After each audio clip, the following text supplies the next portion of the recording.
What follows is an interview with Jon Norman-Mason in his last year of doing a PhD in mythology, where he concentrates on the urbanisation of the landscape and how we can bring that into our stories. He's also a researcher on the BBC's You're Dead to Me programme on Radio 4, and he's a writer and teller of stories and has some great shows including The Promised Land. What follows is a really interesting discussion where we talk about how myths and folklore can change to adapt to how the world has changed, and in particular, and how the landscape has changed in urban environments. We touch on subjects that I rarely hear talked about, and whilst I wish we had longer, what you'll hear will certainly, hopefully, give you some food for thought on how stories, myth and folklore should be dealt with in the future. So with that, enjoy. Welcome, Jon. So the best place to start is by you telling the audience what your PhD is all about. Thank you. Yes, hello. Good to be back. So my PhD is about how a knowledge of stories can influence how you relate to the physical space around you, which a lot of people have done a lot of very interesting work on. My specific approach is that I am trying to look at urban space in particular, the sort of mundane urban stroke suburban space in the UK that, from my own experience, I can vouch for the fact that it very often gets written off as boring. Nothing interesting ever happens there. There are no stories there.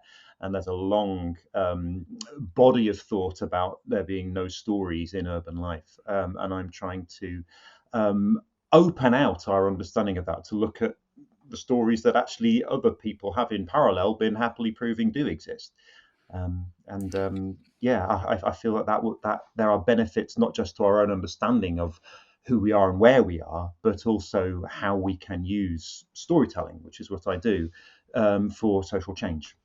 Okay, so in this modern world we're in then, why do you think people are drawn to myths and folk tale then? Well, there are probably as many reasons as there are stars in the sky to be a bit storytellery about it. But I certainly recognise from my own life that growing up white middle class suburban in the UK. And I should say from the start that I am by no means wishing to act like I've suffered more than most or anything like that. I have had a very privileged life, and I've been very lucky to benefit from that. But one element of that experience that I was always very much aware of was this sense of rootlessness, which partly was personal. We moved around a lot as a family when I was younger, just because of parents' jobs and things.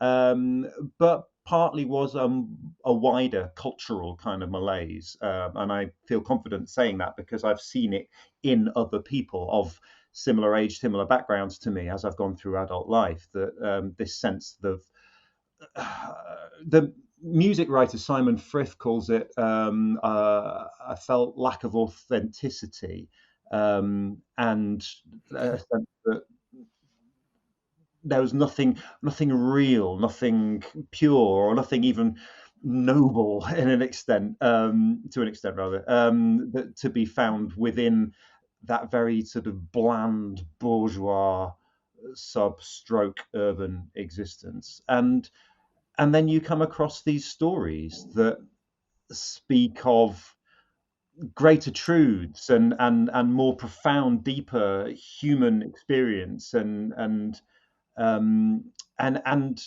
they are intricately interwoven with the big grand narrative of certainly English life, and elements of it elsewhere in Britain as well. That says the past was a golden age. The pre-industrial past specifically was a golden age, and if we re-engage with the literature, the oral traditions of that past, then we will be recapturing some great wisdom and real romantic essence. Could yeah. you talk about romanticizing these things? Yeah, well, I think it's this is nothing new to Hmm. look at it that way in particular. Uh, there's an idea of, was it, I think it was an academic called Keith Thomas who first coined the phrase Merry Englandism. That Steve Roud has certainly written about that more recently as Okay. well. And it's a wonderful phrase, and it is this idea that at some point with the capital R Romantic poets in the late 1700s, early 1800s, then as a response to the modernizing of society and space around them, then they started wanting to connect with nature, capital N, and see the sublime in green space and the wild in a way which people actually really hadn't done before.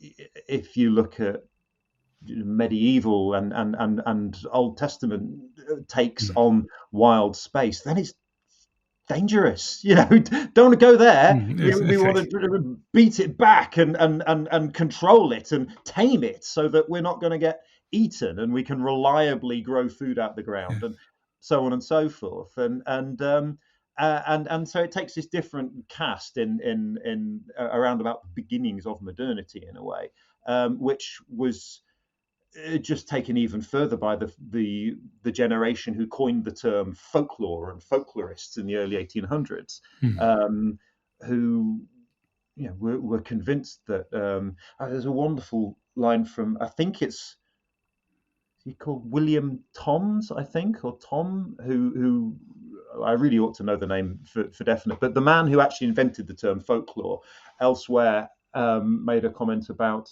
from the drivellings of antiquated crones could be reconstructed an entire mythology for our islands. And so there's so Yes. much packed into that about class and about this very rose tinted idea of what people's experience of the space was in Indeed. the A lot of past. bias in there. Yeah, Yeah. exactly.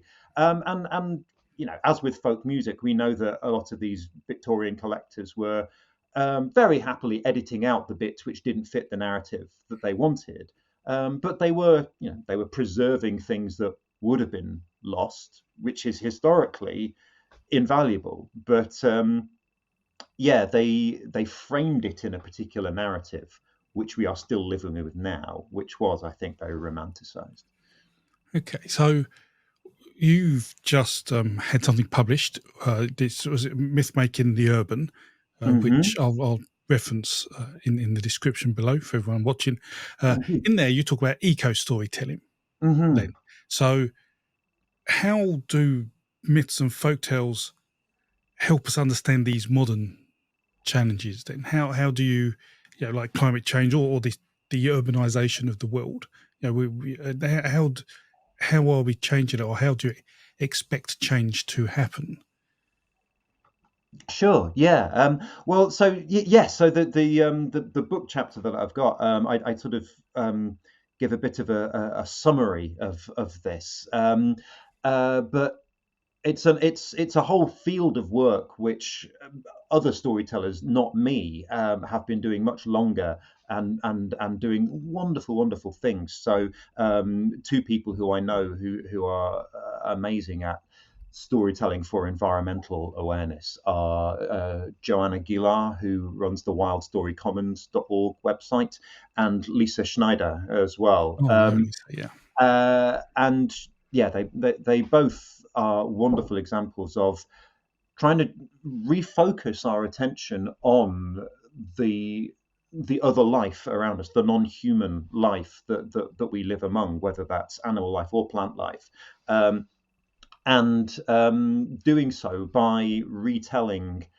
old stories, many of which come from a pre-industrial or have their roots in a pre-industrial society where we interacted with other life on a much more regular basis, Mm. and depended on it a lot more than we do now, because you couldn't just go to the supermarket, and you didn't live in a landscape of tarmac and concrete. It was around you, and the seasons affected your subsistence, rather than just being the weather, which you can make small talk about, really. And So yeah, there is a growing number of performing storytellers who want to, yeah, go back into that mindset, that perspective that's there in those stories, and retell the stories in contexts and in particular interpretations that will get people thinking about that a bit more. And there's a writer, a storyteller, and academic called Anthony Nansen, who has written several works, really doing a great job of theorizing this and developing the idea as a whole academic methodology, really, I suppose. But yeah, my particular um, intervention is the word we're encouraged to use in PhD studies, is to say, let's take all that really wonderful stuff that's being done, and like I say, try and accommodate within that the fact that urban space does produce its own stories, and people who live in urban space are as deserving as anyone else of being given reasons to see that landscape as special, as interesting, because interesting things have happened there historically, and because people's imaginations have produced magic-y stories to try and navigate what it is to live in these spaces. And that's that sense of a place being special is just as valuable in that context, in terms of getting people to want to actually do something to improve the environment, to protect people's needs within the space in terms of social policy and welfare provision, so on and so forth. Okay, so I like that, so on and so forth. That's very. Not to play down the importance of such So, things. so Yeah. that's really interesting. So I tend to research mythology predominantly Hmm. rather than folklore. And in mythology, we clearly see myths adapt to landscape and the social environment. That you actually, you see the stories change over long periods of time, and we have much Hmm. record in that. So, are is there a preference in adapting myths, as you've sort of just mentioned, like Hmm. people are doing, like Lisa's doing, or are we talking about having to create new myths because these are new challenges we're facing? Yeah, no, that's a really good question, I you're yeah, it's great that you've brought up that distinction between mythology and folklore as well. Because I'm sorry, I realise I'm blabbering on about folklore and without thinking about it. To just to explain why I've been talking that way, I guess the the approach I take, at least within the context of my thesis, is to see myths as in these bigger, older, more sort of cosmological stories, um, and more recent and more sort of localized, small scale anecdotes as part of a continuum of story, capital S story, if you like, that really just express the way that human beings instinctively work with narrative in order to make sense of who we are and where we are, really. Like Terry Pratchett puts this incredibly well about Mm. we spray our stories on the landscape like a dog sprays urine. It makes it ours. And once we put fairies in the sinister solitary thorn tree, then we can decide what we do with it, whether we Mm. want to propitiate them or make offerings or bulldoze it and declare ourselves free of superstition. And I'm paraphrasing him here, but Yeah. it's just such a wonderful summary of that human instinct. Um, and So yes, mythology, folklore, and environment. The sort of work that people like Joe and Lisa do so well is taking, sometimes, like Lisa has done a whole show themed around Yggdrasil, the world tree. Mhm. And Yggdrasil, as most of your listeners will probably know, an ash tree. And so she linked that to the problem of ash dieback, which is facing the UK at the moment. And so she did Okay. a whole show of stories which feature ash trees, whether they come from older, more cosmological myths or more recent, historically attested anecdotes, for want of a better word. Um, and Yeah, talking about the role that people the people who originated these stories, excuse me, and the people who then shared them must have felt that the ash tree had a role in their lives, to have made the ash tree an important feature of the stories that expressed their lives. And so, working with those stories, then whatever the source of the narrative, then you end up with this really wonderful look at how the ash tree has been important to human societies over a long period of time, up until very recently. And look, they're dying. And Mm. what will it mean when there aren't so many in our land? There already aren't as many as there were in our landscape. What if we lose them? That's happening, yeah, with many trees. I mean, it just Yes. seems like elms and in America the oak is suffering. So Oh, right. Didn't it's realise yeah, absolutely, yeah, tragedy on that. that. But that's again, that's going back to nature. What Be quite interesting to understand. What do you think it is? You say people seem to naturally feel to when they tell tales to go back to the old way of nature and all these dragons and Yeah. everybody likes a bit of King Arthur and all these Yeah. old magical stuff. Yeah. So what is it them missing about the magic in the urban environment? What is there for people to see? Yeah. Well, this is an interesting one, I think, because you really have to. I've certainly found that you have to sort of scratch quite a lot to find stuff which looks like these wonderful old myths from times past, or even wonderful old folk tales from times past. Um, and I think that's because I think culture generally in the Anglophone West um, has discouraged us from seeing the continuation of folklore in urban areas as myth, as story, as something that's worth defining ourselves by, really. Uh, it's very easy to go knocking the trappings of urban modernity for being too commercial and so on and so forth, and because they are really. But Yeah, sorry, losing my thread, because I appreciate this is quite sort of rarefied stuff in a way, but um, ultimately, so to find a good example, through the 20th century, then there have been writers like Walter Benjamin, who was a German social philosopher, I suppose. People who are more expert on him might correct me on that definition, but um, Walter Benjamin spent huge chunks of his life writing about the new urban landscapes that had cropped up, within and just before his lifetime. He died fleeing the Nazis in the 1930s. But Yeah, and he wrote about how capitalist trade was one big defining factor of that urban experience. And he wrote about the sort of glittering promise of the arcades of Paris and so on and so forth. But ultimately came down with a sort of more pessimistic sense that this urban space does not fulfill that promise.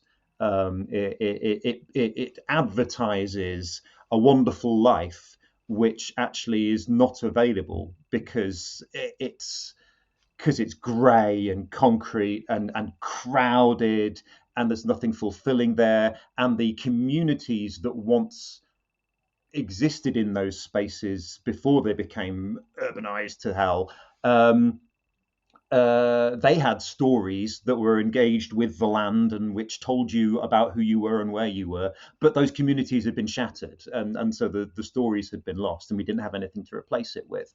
And that is a narrative which yeah, Benjamin put beautifully well. But others, I think, have been saying since Victorian times, really. Certainly in the UK, there's so much alarm and class-based horror, really, expressed by gentlemen reformers and the like, about the hordes of Birmingham, and to be frank, Mm. there was a lot to be horrified about in terms of the living conditions that people were forced to exist in. But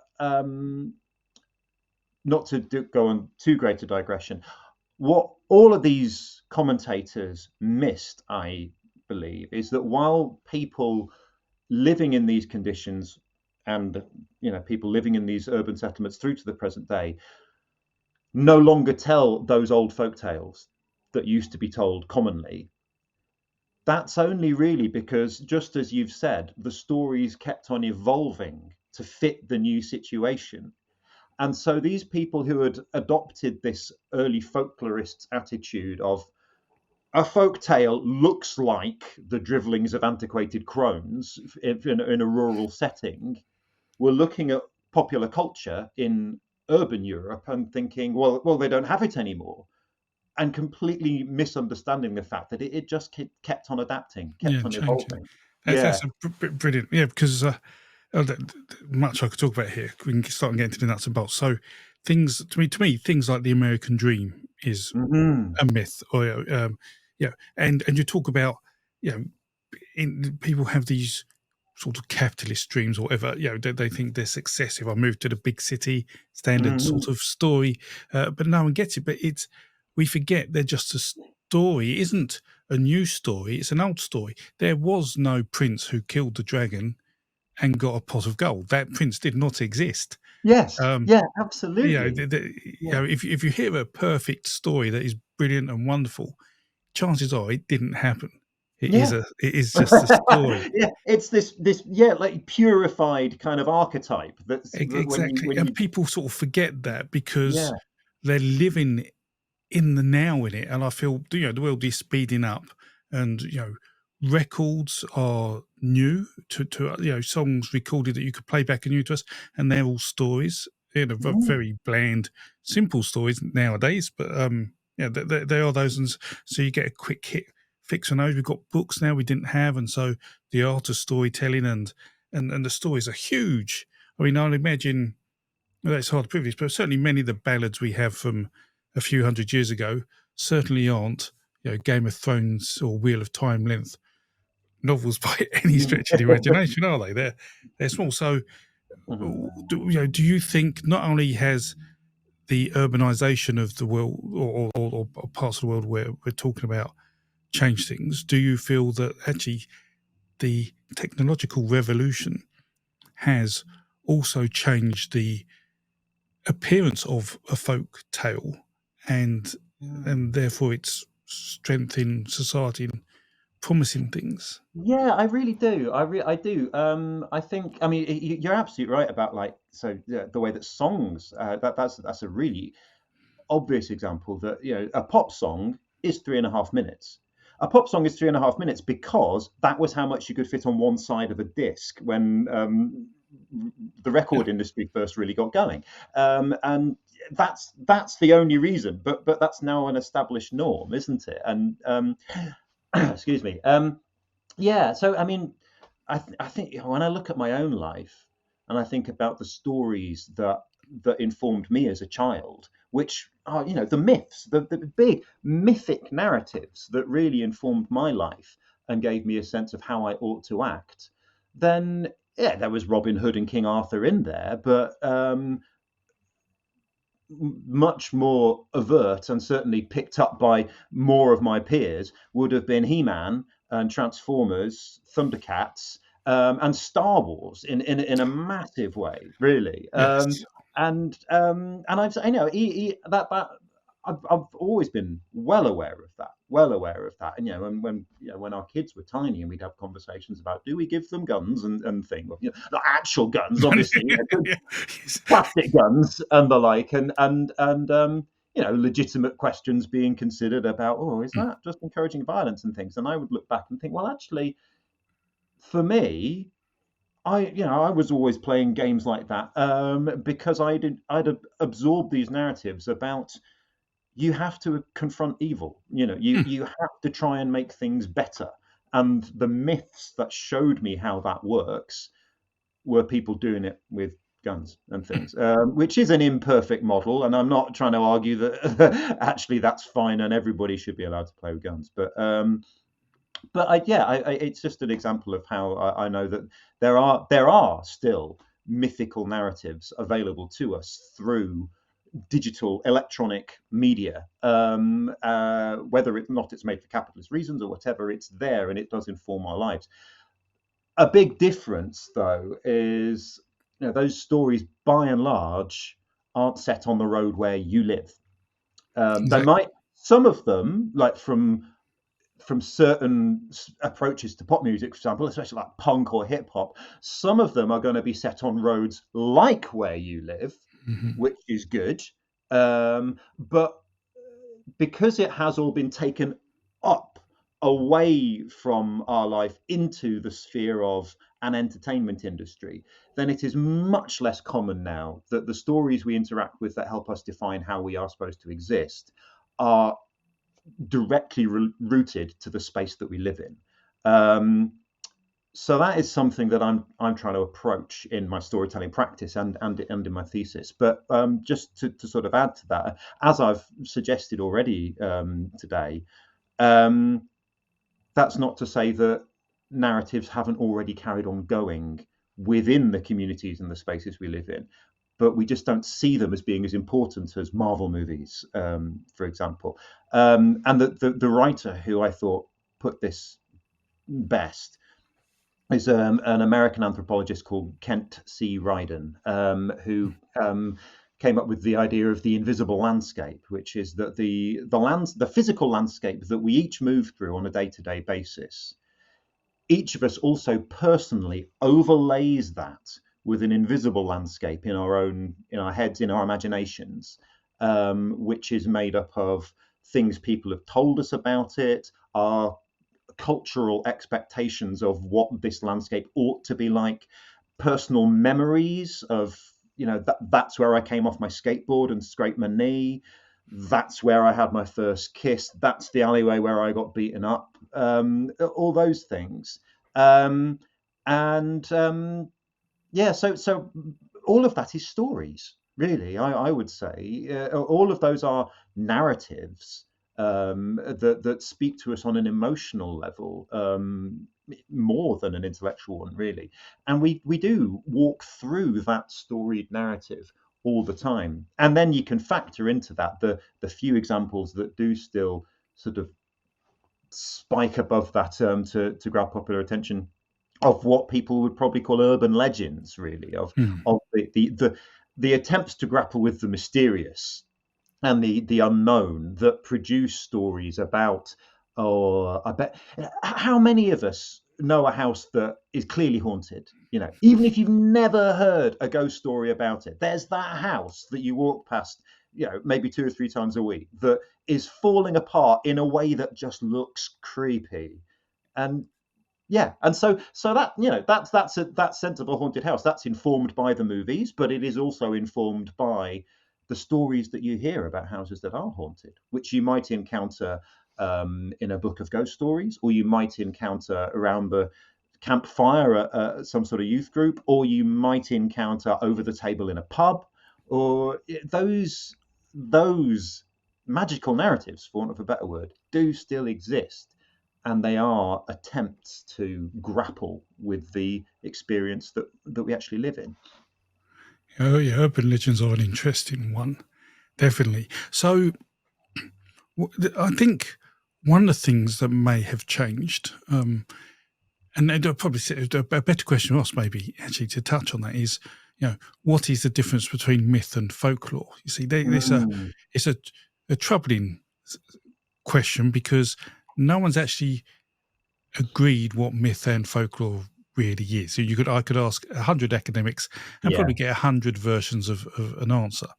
yeah. But for me, myth tends to be have a sacred truth in it. It tends to be, as you say, cosmological or religious Hmm. in some form. There tends to be a god or a divine being in myths as I see them. Hmm. And that is the reason why they persist, because if they're religious stories, the people of that religion would consistently tell them. Hmm. And they would consistently tell them, normally in song form, before we had writing. Everything was all tradition and tend to be poetic, which is why all our first literature is poetic. It's just, that's how people told the stories. It's easier to remember. But today, religion seems to have taken a back seat, and so to certainly much culture in this country anyway. Not saying there aren't religious groups out there and people who are religious. There are, but I would say we're at a time now where probably over half the population doesn't consider themselves religious, and so Mhm. does that affect the types of story told? Does it affect them not being mythic and epic and lasting forever, but they're now concentrating more on urban legends, things that are more truthful about the existing environment, but have a twist of, I'll call it conspiracy theory or Mhm. the supernatural or whatever. I mean, is that replacing myth? That's a really, I mean, you're right. The whole question of what is myth and where does it fit in nowadays and things is huge. And I think that idea of myth being something that has a sacred element to it. I think that's entirely valid. Yeah, you're right. There are so many different attempts to draw the Yes. lines between different um, sorts of narrative. My own personal feeling on that, for what it's worth, is that because it is so impossible to find hard and fast categories that actually consistently hold up to scrutiny, maybe we're barking up the wrong tree. Maybe we ought not to be trying to put them into categories, and that's why I prefer to talk just about in terms of story Which is good. narrative. Categorization of myths is mythic in itself. That's the Yeah, irony, isn't yeah, it? absolutely. You're And creating a and myth that's by it. categorizing them. Yeah, I think that in terms of what one might call a myth, what I suppose I do feel most comfortable about is that it's a story which gives you something to believe in, really. So call Mm. that the sacred, if you like. And certainly when we're looking at stories that have come out of bodies of mythology, then there are sacred figures in there, like you say. But it's also, in the modern world the secular modern world that we live in, it's not unheard of for people to talk about. Um, there was. A historian I was speaking to once, and I wish I could remember his name, but he made a comment about the Second World War being the founding myth of modern Britain, and that isn't ostensibly a sacred story, but I can see why he used that term myth, because it's a story that tells us we came through that difficult time, it established the world as it now is, and within that story, within that time, there was an obvious good, an obvious bad. We were clearly on the good side, and there were heroes like Churchill, and it's and so it's a story that gives you a sense of it gives you a sense of structure for your world and for what you're supposed to do in it, really. And I think myths I think it's still valid to talk about myths in modern secular stories where they offer that. And you talked about the American dream, and I think that's a very powerful myth, isn't it? It gives you a sense of noble purpose, and destiny, and manifest destiny, if you will, Mm. and things. Which doesn't have, within the context of the story, doesn't have to stand up to any kind of historical scrutiny, because it doesn't operate on that level. It's just don't worry, believe kind of thing. It's about having faith. And so, as you were talking about myth in music earlier, and Mm. I've done a whole show with Yes, a you're rock brilliant. band. That was Thank brilliant, by you. the way. I had the time of my life. I called it Promised Land very deliberately, and it was about the legends of rock stars as myths for our Mm. time. And so yeah, as you know, but for the sake of the audience, the way I chose to try and get that idea across was to find rock stars who could be matched with figures from well-known mythologies Mm. who had sort of comparable stories. So the example that I always think of, which is timely because the movie's out in America now, is Bob Dylan and Loki, both of whom are figures who, there is a narrative about each of them where they are figures of immense talent, and a certain perhaps callousness towards other people and a capricious sense of humor, and a desire to change shape and keep on adopting different personas, partly for the sake of their burning sense of mission, and partly just to wind people up and cause some mischief. And so, yeah, talking about Dylan as if he was Loki, telling Dylan's story as Loki's story, and coming to the culmination of Dylan going electric and bringing down the walls of Asgard and letting the monstrous outsiders of pop music fans in to swarm across the Greenwich Village's annual feast. It just works for me, Mm. and it's a myth for our times. That Dylan story that's coming out in the movie has been told over and over and over again by music journalists, and never fails to give me a real charge of excitement when I read it, because there's so much in it about um, wanting personal freedom, wanting authenticity, finding that through the God, the guitars and the organ on like a Rolling Stone. Oh, When we were practicing for the Promised Land gigs, and I was saying, well, maybe we should try playing like a Rolling Stone. And Roger Stevens, who played keyboards, who's a great poet, look him up, said it's actually really hard to make like a Rolling Stone sound good, and it really is. But somehow on that original recording, then it's just freedom, and that really ultimately for me is the myth of rock and roll. It is, yes, you're in your urban stroke suburban existence, and you've got so many things stacked against you that stop you just doing what you want to do. And some of them might seem incredibly petty, like you got to go to school. Great, you got an education. So many people in the world don't get to go to mm. school. Just enjoy it, you know.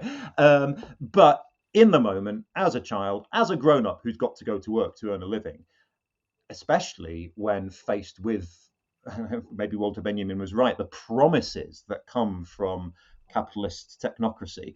Um, uh, Rock and roll offers that sense of freedom, that if you can somehow live according to the promises and lessons in those songs and in the lives which we are told their creators lived, then you will be free. And that's a myth for me. Yes. Yeah, that is sacred. So Really. it's interesting. So education. So you talk about, you mentioned there briefly education. So are the stories we're told when we're being educated myths? Some of them, definitely. Yeah, I use in my yeah. thesis. I don't think it's ended up in. Sorry, you were going to I say was some just more. going to say, because are they deliberately myths that misinform us of the Hmm. way, or place false hopes and false dreams in there? Yeah. I mean, are I we? think definitely. I mean, you can certainly see in a very, very close example to us historically and geographically, is the previous UK government, or the various iterations of that under different leaders and things. Their educational policy was, often articulated very much in terms of trying to hold back the tide of questions about the impact of colonialism and slavery and these things, which are, facts that happened, valid things, and for people to say no, no, no, but we don't want to talk about that really. We want to focus on a different version of events where we keep looking good. That is a very deliberate, cynical attempt, even if it wasn't intended as cynical. Because I'm sure that there are people who genuinely believe. We know that there are people who genuinely believe this stuff, who think that who don't want to hear questions about William Mm, Churchill's personal life, or the man who was our great and glorious leader in World War II was also the man who, when talking about Middle East foreign policy, said we shouldn't be squeamish about gassing a few Arabs. That's a pretty close quote there. mm, He's also the man who kept in his office a truncheon which had been given to him as a gift by somebody from the Metropolitan Police, I think, which had been used in beating suffragettes who were involved in a peaceful protest, I think. Um, and were faced, and we know for a fact that suffragettes faced police violence and sexual abuse and the like, rather than simply being arrested and following due procedure. And so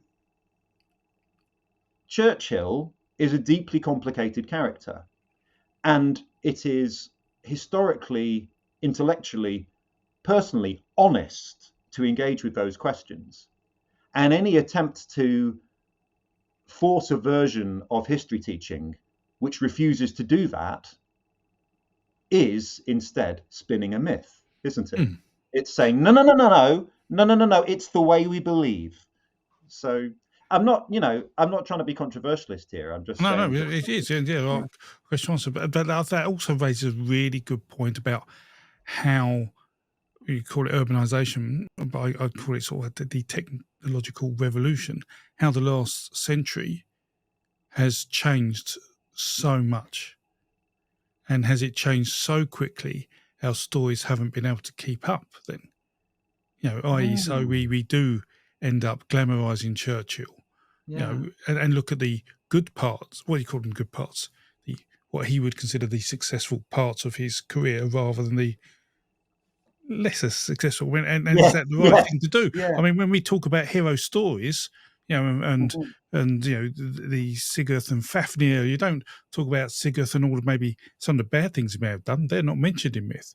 But I'm mm, sure any hero of Viking pedigree would have done a few better things in their life, but yeah. you don't hear about them, do you? Well, and in a way, actually, something if you, I mean, this is a really when like I've done tellings of Sigurd and Fafnir and Yeah, everything, yeah. and when you go back to look at translations of the Snorri Mm. Sturluson and Volsunga Saga and that sort of thing, um, then there are elements in there which make you go, oh God, that Yeah, sounds a bit like the hyper violence and stuff. masculine. Yeah, Yeah, yeah, and a, I mean, a really good example is the Ulster hero Cuchulainn, who mm. is, You're on the saying, face yeah. of it, he's this, wonderful heroic character who stands up to immense odds and defends his nation in their time of need.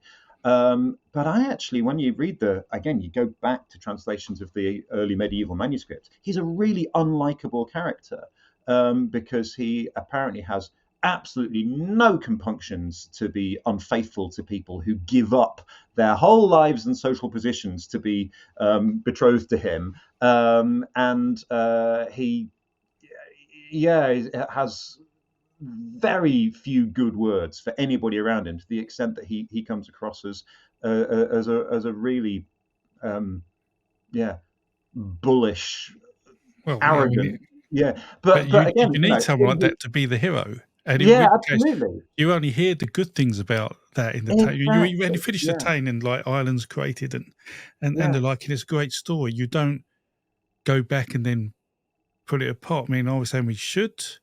Then, and if we're going to do it in the modern day, then why don't we go back and Yeah, rip everything apart? And then does that destroy myths being myths and folklore being folklore? yeah, yeah. No, quite right. This is, we're getting perilously close to the age-old question of should you change a story?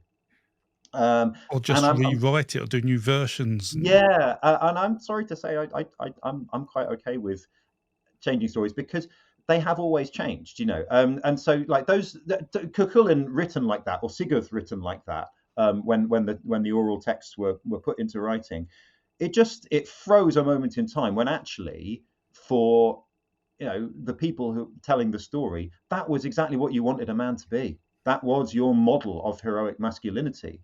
Rightly or wrongly, that Mhm. worked, and so yeah, as a historical artifact, something captured in amber that we can take the DNA of and try and understand what life was like then. Then there's absolutely nothing wrong with engaging with it as it is. If you want to tell the story nowadays, then I think it's valid to ask,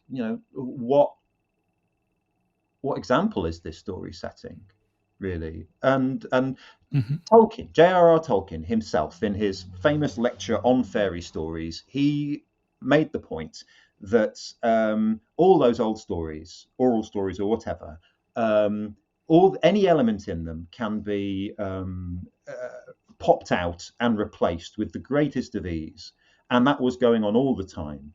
And the reason why people were changing them is the way Tolkien put it was because they wanted to maintain the storytelling value. So J.R.R. Tolkien, in his famous lecture on fairy stories, and he made the point that all these old stories, whether they were oral or written down, through time, people were popping out elements of them with the greatest of ease and replacing them with different elements. And the way he puts it is they were doing this because they were knocking out the elements that no longer had a storytelling value for those tellers, those listeners in that time and place. Now, storytelling value, I would argue that within that is a sense of what I can relate to, what actually says something that matters to me. And Yeah, if you spend any time studying old manuscripts, then we all have to get used to the why are they talking like this, and why are they spending so much time and attention on this bit of social nicety, which just seems irrelevant to the story. Well, actually, it wasn't at the time, but it gets in the way, and people stop telling stories entirely if the story actually really doesn't matter to them anymore. exactly. Yeah, Yeah. that's what happens. You see that in religion. So one of my favourite things in religion, like when I'm studying myth, is the Old Testament, Genesis, the first half of Genesis, full of old stories. But all of those stories have been borrowed from other cultures and changed and adapted and then put into Genesis, and like in a way that people who wanted to follow that religion would accept. And that's a perfect example of that. You can see the traces of the old stories in there, but no one would realise that unless you actually told them, "Oh, this is from Egypt, and that's from Samaria, and that's from deepest Africa, or whatever it's like, and Nigeria or Ethiopia." Yeah, and that's exactly it. Stories do change. I think what's happening now is it feels like it's changing so rapidly. I think it might make some people uncomfortable. Hmm. No, Um, I think and it that's doesn't mean entirely it's fair. wrong, but I'm just saying because people look at these myths as well. In fact, the one thing I was going to say, one of the things that I talked about sacred truths being in myths. What I Hmm. mean by that is that a sacred truth is often considered more important than fact, Hmm. Yeah. if that makes sense. No, it does. Yeah. Like I And was saying, you don't want to interrogate it. You don't want to pull it apart. You just want to sit with exactly, how it makes you feel. Yeah. exactly. And so you have this, and that, yeah, and so if you change a story that people think is their story, their myth they grew up with, Hmm. you're changing some of those. Okay, call them sacred truths. Those truths that are greater than fact or more Yeah. important than fact, and I think that makes some people feel uncomfortable. Yeah, and quite rightly as well. And I was thinking already. I'm saying that yeah, I would be okay with changing stories, but a really invaluably important caveat to that is think about whose story it is, Oh, and the culture, and yeah, all of that, and whether it's really your place to go sticking your fingers in it and saying actually no, let's not do it like that. And there's a whole complicated history of people doing that. that's brilliant point though. I mean, it's a story still. It's something I would love to speak to someone about. I don't. If your view on it would be interesting. Sorry, I Mm, sort of distracted you or that's took fine. you apart. But if a religion, let's say the Bible borrows a story from Ethiopia, so the story of Adam and Eve in the Garden of Eden eating the apple, that's Mhm. partly an Ethiopian story about the loss of immortality. If they Okay. take that story themselves and put it in the Bible, is it still sacred? Because they've Mm. borrowed it from another religion. Well, obviously, in one way it is, but in Yeah. another way, they've just done exactly what you said, which is they've taken another culture's story and up to Mm. and there's nothing but wrong. Is there anything wrong with that? I mean, because you talk about cultural appropriation, is that what Yeah. they're doing? But is it really that? And if And so, it's I think sorry, I'm talking across you. yeah, Is please, that no, please, yeah? Thank you. Well, and it's almost again. I think this is such a complicated area that it's impossible to come up with strict lines of that's all right, that's not all right, really. Like that, I did some teaching at Brighton University as part of my PhD on research when writing life histories. And B. Hitchman, who wrote the slides that I was working from, finished with a quote about ethics, that ethics is not a set of rules that says you can do that, you can't do that. If you follow these rules, you're okay. It's more just about having a very complete, informed awareness of the implications of what you're doing and making a decision on a case by case basis that feels Yes, and okay. providing you, yes, and if you note down that decision, then I think that works. Yeah, then it doesn't matter sort of how you change the story. If you said, I have taken into this account this and this is why I'm doing it, Yeah, then I yeah, think it's okay to do that, because you should be able to look at things in any way you want. Provided yeah. you're not causing harm. Then, Absolutely. Yeah, that's the bottom line, isn't it? Does it cause any harm? no, And and yeah, what? Yeah, that's the an simple offence question. doesn't mean harm. Because some stories are, Indeed, Life of Brian by Monty Python. Some could consider that offensive. Does it absolutely. cause harm? No. Yeah, absolutely, So, absolutely. Yeah, yeah. so So it's I just, mean, yeah, that's a great I point. was just Ethics, yeah. thinking. Sorry. No, sorry, yeah, but yeah, you're raising a great point. That Oh, ethics is well, really important. it just seems like from for your example of the Genesis story and the tree and the garden and Adam and Eve. Um, we don't know whether that made it. I don't know, maybe we do. You know more about this than I do, but I'm assuming that it's hard to say at this from this remove whether that story ended up in the Bible because maybe somebody just heard that story and it spoke to them on a profoundly emotional level, and they derived without even having to think about it a version of the story from what they'd heard, which gave them the structure and the framework and the basis for belief, which really worked for them. And so then they went back home or whatever and were telling the story to other people the way they had understood it. That might be how it ended up in the Old Testament tradition. Or was it a scribe or politician or some combination of the two thinking we need a story that's going to make people behave in a certain way? We haven't got one. What? Oh, this that looks good. Yes, but let's take out those bits because And that I'm doesn't sure apply. that And we'll stuff like that happens, but yeah, no. yeah, But for the yeah. form, the former there was former, stories were poetic, so you didn't just change them. You couldn't just change a story if it was told in poetry form, because it's Mm. very hard to change a poem. Yes, Yeah, so especially if the it's just, if it's an it's oral culture where you have to memorize it correctly. exactly. Yeah. Obviously, there are filler lines. I mean, Beowulf's full of filler lines. They Hmm. say yes. Obviously, the version we've got is just one of many that were told. Because, but yeah. So to me, someone's heard the story and just repeated that story, and it was told because it informs people of how we lost immortality for that Hmm. specific example, and that's important. Oh, they prefer. Oh, I prefer that story of how we lost immortality. Let me tell that story, and people then pick that up as that's why we die. But because one of the stories had an apple with it, and the snake gave the apple and wanted life in return, that turned into the Eden story. So that's how Oh God. I see those things transmitted. But that's really, I Yeah. like the ethic. The ethics thing is really important because I touch on that a lot, especially in the modern day with AI, for example. Mm. There's Hmm. to me, people complain about you shouldn't use AI for things, and I'm like, well, you can, providing you're ethical about it. Because AI is here to stay. We can't get rid of it, Hmm. and if it's of benefit to society or whatever, then why not use it? Really, it can be used in medicine and things like that. You shouldn't just stop using it. Just use Hmm. it ethically.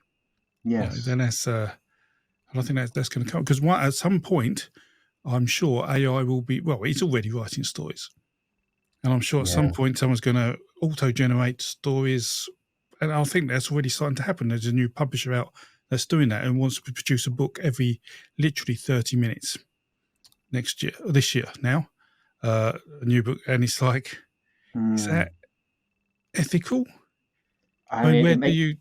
on a personal level, that makes me incredibly afraid for people's livelihoods, really, because it's already hard enough to make a decent living as an author these days, and if you can just press go on a computer and get that to do it instead, then I mean, obviously, you yeah, couldn't write Game of Thrones yet, but yes, yeah, yeah. No, I find it really scary, and I think that that is an ethical consideration that if you are the publisher, then we live under capitalism. We know that there are legal frameworks that say a publishing house's last obligation is to its shareholders. exactly, But yeah, and you yeah, get people but like then Random House selling their licenses for their books for £2,000 to Google, or something like that. yeah, yeah, It's like they understand the implications. So, yeah. but But then there's a beautiful story, isn't there, about the publication of Lord of the Rings and how is it I can't remember. Unwin was the name of the family, wasn't it? And there was the publisher who whose son worked for him, who had, as a child, read The Hobbit and given a review of it, and they mm, said, okay, well, if a kid likes it, let's do it. Yeah, fine. We trust our son's view on these things. And then, as a man, as a grown adult, he was given Lord of the Rings to read, and then his dad asked him what he thought, and apparently he said to him, "I think it's a work of genius, and I think we'll lose £10,000, whatever the sum of money, mm. the scales of currency in those days would have been important." And the response was, "If it's a work of genius, we will lose £10,000."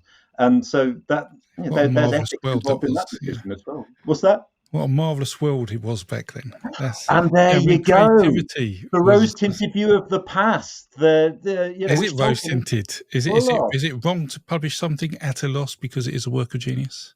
I don't know. It's absolutely, I would say, the right thing to do. And All at the same time, thankfully, no proves Churchill's wrong anyway. battering women with a truncheon or whatever. Yeah, yeah, yeah, yeah. Well, well, But it is. I only seized on that because I do. It brings us back to that. Like you say, things are changing so quickly. Things are changing so very, very quickly. And it is hard to make sense of it all while it's happening, and it is hard not to feel a degree of loss, I would say. grief at the Yeah, loss. grief. Yeah, Yes, yeah, absolutely. absolutely. That's good. Yeah, And I think some people do. I mean, because there are people who, I see it from a certain subsection of my audience. The religious people who like who are quite nationalistic. Some of them, and it's yeah, like, oh, well, our country's losing something, and it's like, well, the country changes all the time. You can't. yeah, The boundary is artificial. yeah. Political. You shouldn't worry about that, but people do. Yeah, they It's do because it's security, isn't it? it It's is. knowing Yeah. it's the story that tells you who you are, where you are, what you need to do, and if those reference points are being taken away from you, this is exactly why so many Victorian commentators were alarmed by urbanization, industrialization, the loss of the rural landscape that they remembered as children, and and were looking to preserve folklore because they felt that it was keeping something more honest and pure alive. Whether they were right or wrong, you can't criticize them for that No, impulse when they were coping with it's shock. how they And felt at the time. Yeah, exactly. yeah, Let's start sort of asking a couple of questions to wrap this up to sure. seal this view of urban myth making. So, if we look at London today, there's a lot of families moving into London, maybe from abroad. We see Mhm. asylum seekers and immigration coming, and small communities are forming of people who weren't uh, their heritage isn't English; it's from elsewhere. Yes. So, where do they fit in terms of how do they how do their stories fit into the new landscape? Mm. I mean, Well, will they feel ultra alienated? How do we put I, them I, in? I have to say, I'm not an expert, and I'm not going to try and speak for people whose experiences No, I no, don't but fully I'm understand. So just saying. But we've sort of talked about almost like Londoners living in London all their life haven't yeah. changed their stories. But actually, what about people who come from elsewhere? Well, what I How was do going to they say do was, it? for all that I don't have the prior experience to say for definite, I would really love to know. Hmm. That's an area that I'd like to go further with my research is talking to people in those settings who might have stories that they remember their parents or grandparents telling them that come from the Caribbean or West Africa or Mm. Indian subcontinent or whatever, and finding out, what role those stories play in their sense of who I am, where I am, what am I supposed to do. But again, that's always been the case, though, as well, hasn't it? That while And obviously, people always move and change, yeah. exactly, yeah, and London has been a multicultural metropolis for hundreds of years, since the Romans invented it, really. So. Yeah, I would really, really, really value any opportunity to talk to people further about that sort of thing. But in terms of, just how the generic population of a big city like London might make sense of life, and well,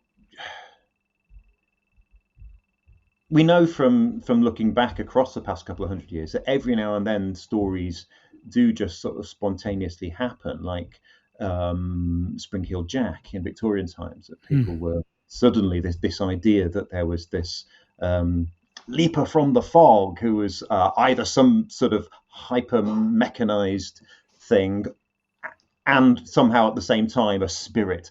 Um, uh, and Jack the Ripper, and more recently, whenever any sort of similar crime happens, that there can be a sort of an element of myth making that sort of wraps itself around it. And I'm sure, like in the 1970s, there were cases. There was a cemetery where people suddenly decided that there were vampires, and you got like hundreds of Oh, yes, people there is, turning yeah, up. and they still go Local, there. There is one. But you also yeah, have it everybody knew, one of the Cray twins, in South East yes, London. exactly. Those sort of Yeah, myths, yeah. no, absolutely, absolutely, and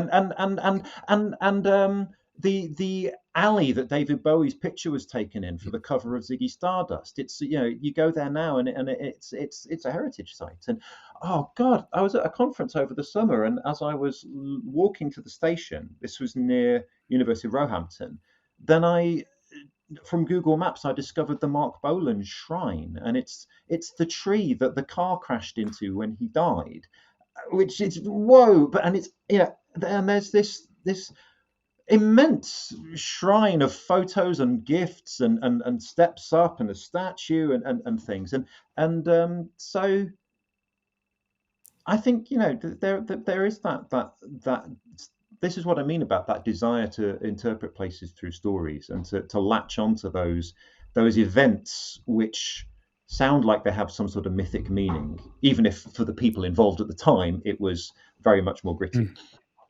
Yes, Yeah. that's really interesting. That reminds me, I've just come back. Took my kids away to an island in Caribbean, and we went on a few boats, and every sailor had a story about a man who used a jet ski or some sail kite, something, to go to the mainland South America to get Hmm. things and come back.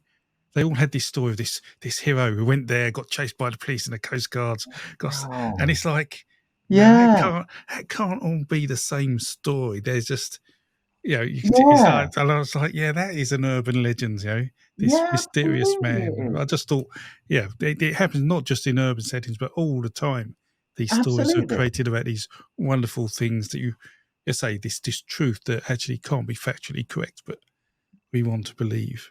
Uh, Yeah. Yeah. Totally. so, so, Absolutely. Yeah. so in this modern day, in this modern day Mhm. world, I mean, myths tend to highlight our fears and also our priorities. So, Mhm. what do modern myths, urban myths, say of our society today? Then, Gosh, that's a really good question. That's a really good question. Um, I think I'm thinking my way through this as I speak, but I suspect that there's a multitude of different modern day myths, which each hmm, give different values. I've talked. I've been slightly critical here of former UK Conservative Party educational policy, but there are people who would have who value that approach. So that's one set of myths. There are also, that there's a whole comparative body of radical history with a very sort of leftist slant on it, which sometimes is, again, not prepared to look at the complicated details as well. Hmm. Um, there's myths about, you know, do you see Dua Lipa as an icon, or Taylor Swift, for Christ's sake, Taylor Swift, Well, she's as a model for legendary, as we'd call it. existence? What's that? Legendary. So there's a difference between Legendary, folklore and myth, absolutely, yeah. which is the legendary Or stuff. yeah, She's a real or person, not mythic, but things she does. yes, absolutely. And but there are also going to be people who'd see any pop star um, who's positioned in the industry the way that she is, or Dua Lipa is, as being the antithesis of everything that's right and good. And so I think what this tells me really is that society is incredibly multifaceted these days, and there Absolutely, isn't yes. one single defining myth. You can find a story to fulfill any dream. Yeah, For sure. absolutely. Yeah. I have to say, the one thing I dislike about Taylor Swift is she released an album called Folklore, which, if you're a folklorist and you want to Mhm. search something on the internet, it's now 50 times harder than it was before she released the album. Um, just, just saying as an aside, you don't hear about Yeah, these things. So, but a yeah. couple of nice questions, I guess, to end this, so people know you a bit Mhm, better. So, you describe that storytelling is a way to enchant our view of the world. mhm. It's how we look, yeah, enchanting. So, what's a story or myth that has enchanted you in your life, which might resonate with others here? Sure, yeah.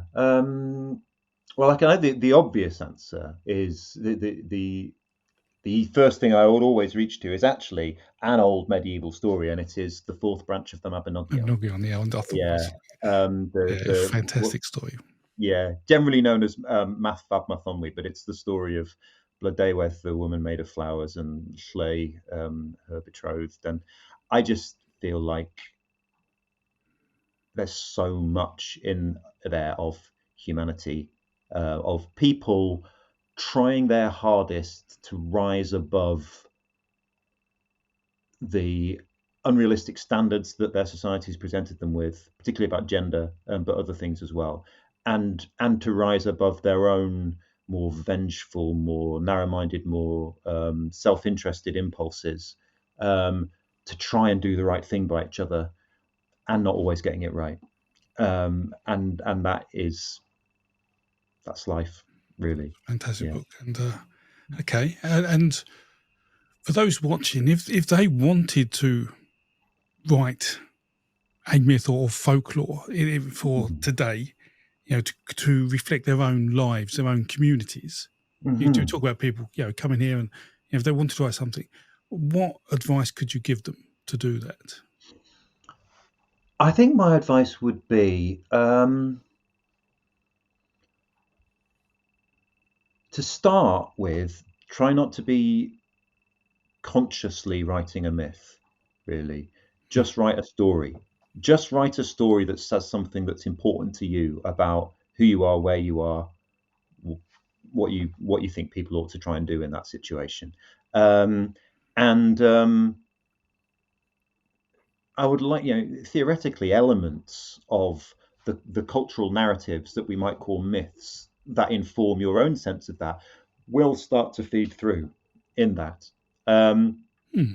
and then go back over it and look for the elements which actually do connect to cultural narratives that you're aware of, and then lean into those, play with those, and see where it takes you. Really, but I think the big trick is not to be too specific, really. Not to be trying to tie it too closely to, I am going to write a Hmm. new version of the myth of the Holy Grail, Yes. because that can sometimes steer you away from actually just expressing something about who you are, where you are, and the reason why mythic stories really connect is on the level on which they do is those big emotions which specific language can't quite capture, really. Okay. And one last question, which I've started to ask people. as a different piece of work I'm doing, which is, what do you think is the greatest story that has ever been told? Oh my God. Oh, and I've already spent the Mabinogi on there, Mabinogion one. haven't I? It is a great story, but if you had Yeah, to choose another, the greatest story ever told. the greatest story ever told, but there's too many criteria. I mean, you could take a really good story, you could take a story that has an amazing narrative and tell it really badly. So, Desert Island Discs, you've got oh, you've got okay, your that's what 5 I think. albums, you've got the Okay, works of Shakespeare and the Bible, you've got one other book to take. one other. Oh, well, that would have to be the fourth branch of the Mabinogion for me. But if I had, but as a runner-up, I would say Volsunga Saga, actually. Oh, wow, yes, Yeah, yes.